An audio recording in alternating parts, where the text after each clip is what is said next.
सद्गुरु साईनाथ महाराज की जय। ஓம்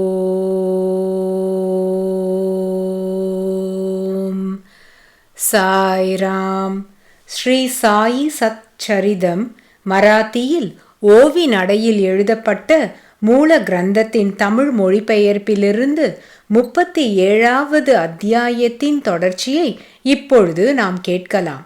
ஸ்ரீ கணேஷாய நமக, ஸ்ரீ சரஸ்வத்யை நமக, ஸ்ரீ குருப்யோ நமக, ஸ்ரீ குலதேவதாயை நமக, ஸ்ரீ சீதா ராமச்சந்திராபியாம் நமக, ஸ்ரீ சத்குரு சாயிநாதாய நமக. பக்தி பிரேமைகள் நிறைந்த அந்த ஊர்வலம் எவ்வளவு ஆனந்தமயமாக இருந்தது! இந்த வைபவத்தை பார்க்க தனவந்தர்கள், பெரிய மனிதர்கள் கும்பல் கூடுவார்கள்.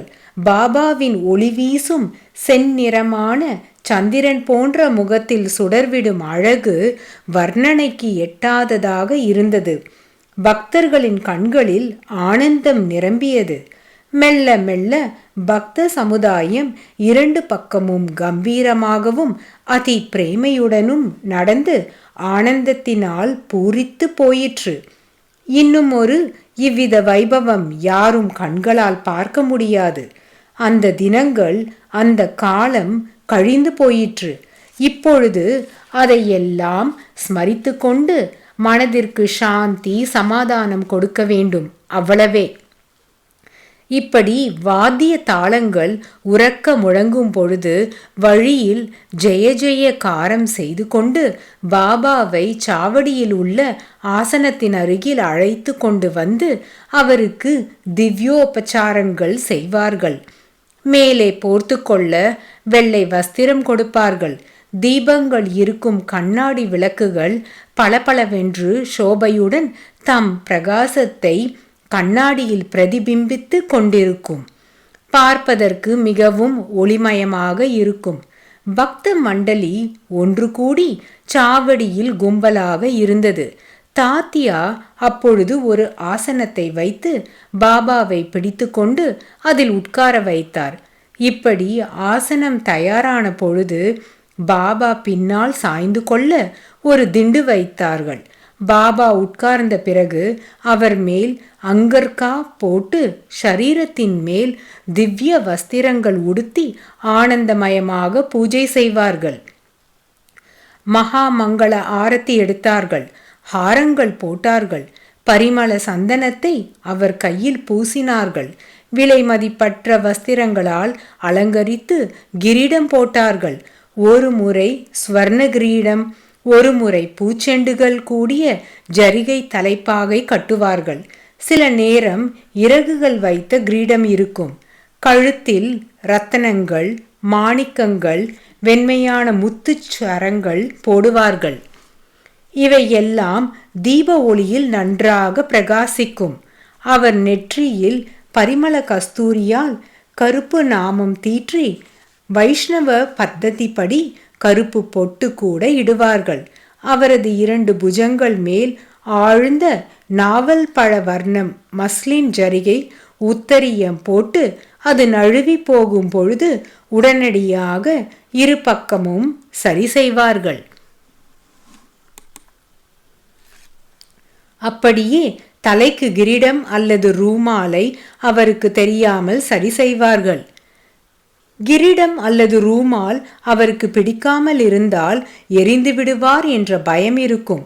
அவரது பிரேமையினால் ஆர்வம் பொங்கி எழும் எண்ணற்ற பக்தர்கள் செய்யும் சேவைகள் சர்வாந்தர் ஞானி, எல்லோர் இதயத்தையும் அறிந்து கொள்பவர் ஆன சாயி சமர்த்தருக்கு தெரியாதா என்ன? ஆனால் பக்தர்களின் உற்சாகம் ஏதும் தெரியாதவர் போல மௌனமாக இருப்பார். பிரம்ம ஐக்கிய பாவத்தில் அரசு புரியும் அவருக்கு ஜரிகை உத்தரியம் ஆபரணங்களா? ஆத்மானந்தத்தின் சோபையுடன் விளங்கும் அவருக்கு கிரீடம் சூட்டி நானாவித அழகிய அலங்காரங்கள் செய்வார்கள். அவர் நெற்றியில் கேசர், அதாவது குங்குமப்பூ கலந்த மனோகரமான திலகமிடுவார்கள். ஒருவர் ரத்னங்களும் முத்துக்களும் சேர்ந்த மாலையை அவர் கழுத்தில் இடுவார். இப்படி பக்தர்கள் தங்கள் ஆசைகளை தீர்த்து கொண்டார்கள். இப்படியாக அலங்காரம் பூர்த்தியான பிறகு சிரசில் கிரீடம், கழுத்தில் முத்துமாலை ஒளிவிட அந்த சோபை அற்புதமாக இருந்தது.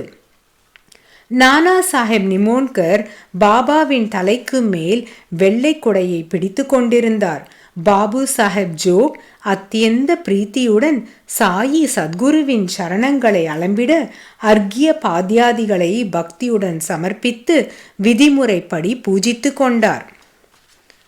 பாபாவின் எதிரில் வெள்ளித்தட்டு வைத்து அதில் பாபாவின் சரணங்களை வைத்து மிகவும் மரியாதையுடனும் பக்தியுடனும் அலம்பி அதன் பின் அவருக்காக ஒரு பாத்திரம் எடுத்து அவர் கைகளுக்கு பரிமளம், அதாவது வாசனை பூச்சு பூசுவார்.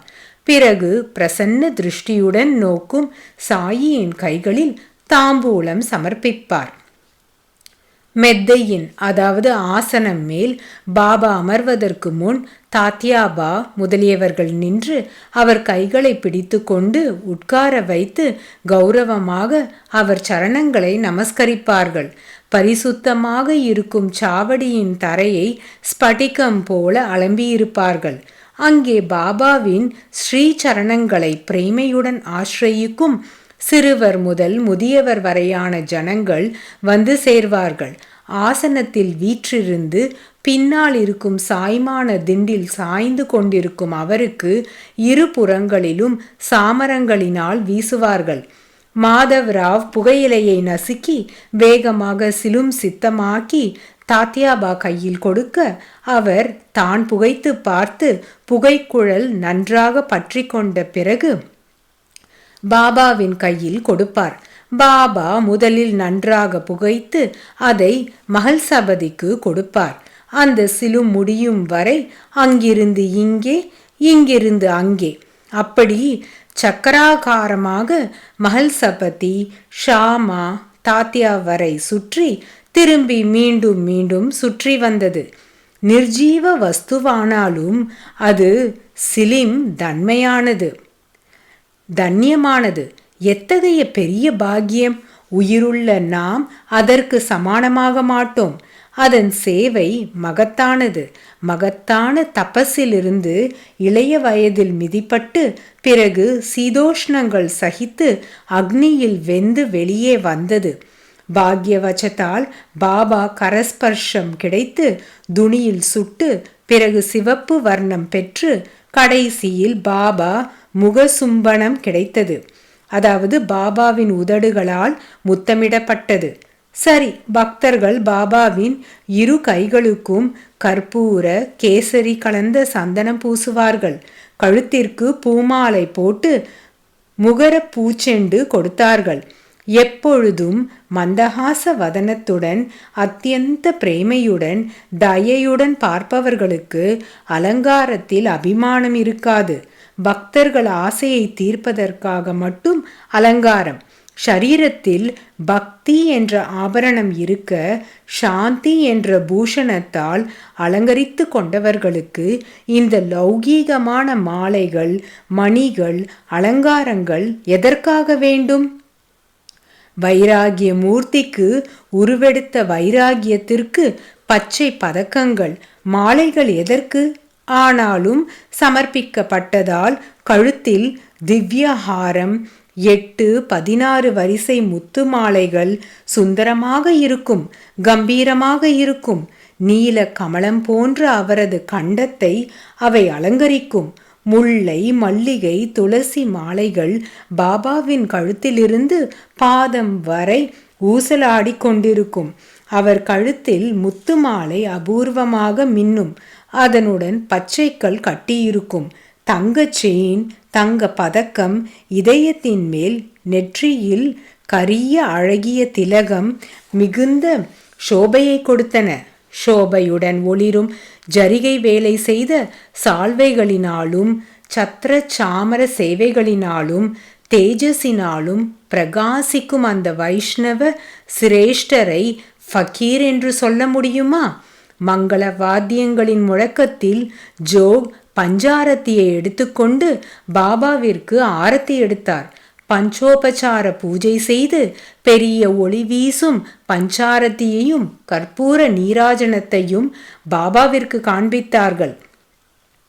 இந்த ஆரத்தி எடுத்த பிறகு பக்தர்கள் எல்லோரும் ஒருவர் பின் ஒருவராக வந்து சாஷ்டாங்க பிரணாமம் செய்து தங்கள் வீடுகளுக்கு சென்றார்கள். சிலும் அத்தர் பன்னீர் கொடுத்து அனுமதி பெற்று தாத்தியாபா தன் வீட்டிற்கு புறப்பட்ட பொழுது பாபா அவரிடம், என்னை பார்த்து விட்டு போ, ராத்திரி நடுவில் என் விஷயத்தை நினைவு கொள் என்பார். சரி என்று தாத்தியா சாவடியை விட்டு வீட்டிற்கு போவார். இப்படி ஜனங்கள் எல்லாம் புறப்பட்டு போன பிறகு பாபா தம் கையினாலேயே மூட்டையை பிரித்து துப்பட்டிகளின் மடிப்பை விரித்து தம் கையினாலேயே படுக்கையை விரித்து கொள்வார். 65 வெள்ளை போர்வைகளை மேலே மேலே மடித்து அவைகளை தானே விரித்து பாபா அவைகள் மேலே உறங்குவார். இவ்வித சாவடி ஊர்வலத்தை நடந்தபடியே இதுவரையிலும் வர்ணித்தேன். மீதி 2 கதைகள் வரும் அத்தியாயத்தில் வர்ணிக்கப்படும். ஸ்ரோதாக்கள் ஷமிக்க வேண்டும். அளப்பரிய சாயி மகிமையை சுருக்கமாக சொல்ல முடிவதில்லை. அது விஸ்தாரமாகவே ஆகிறது. இந்த சாயியின் சமையல் பாத்திரங்களின் கதையை, இன்னும் பாக்கியிருக்கும் விசேஷங்களை, கதா விருத்தாந்தங்களை எல்லாம் வரும் அத்தியாயத்தில் சொல்வேன். வினயத்துடன் கேளுங்கள். நிரந்தரமும் குரு ஸ்மரணையில் இருப்பதே ஹேமாத் பந்தின் உலகியல் மற்றும் ஆன்மீக வாழ்க்கை. குரு சரணங்களை நமஸ்கரித்து தன் கடமையை பூர்த்தி செய்வேன். காரணம் என்னவென்றால், அதிலேயே சரண வந்தனத்திலேயே 4 புருஷார்த்தங்களும் இருக்கின்றன. ஸ்வஸ்தி ஸ்ரீ சாது சஜ்ஜனங்களால் பிரேரணை செய்யப்பட்ட பக்த ஹேமாத் பந்த் இயற்றிய ஸ்ரீ சாயி சமர்த்த சத் சரிதையில் சாவடி வர்ணனை என்ற 37வது அத்தியாயம் சம்பூர்ணம். ஸ்ரீ சத்குரு சாயி நாதார்ப்பணமஸ்து. சுபம் உண்டாகட்டும். சாயி பக்தர்களே, 37வது அத்தியாயம் இத்துடன் நிறைவு பெறுகிறது. 38வது அத்தியாயத்தை நாம் அடுத்த தொடரில் கேட்கலாம். சாயியை பணிக. அனைவருக்கும் சாந்தி நிலவட்டும். ஓம் சாய்ராம். श्री सच्चिदानंद सद्गुरु साईनाथ महाराज की जय। श्री सच्चिदानंद सद्गुरु साईनाथ महाराज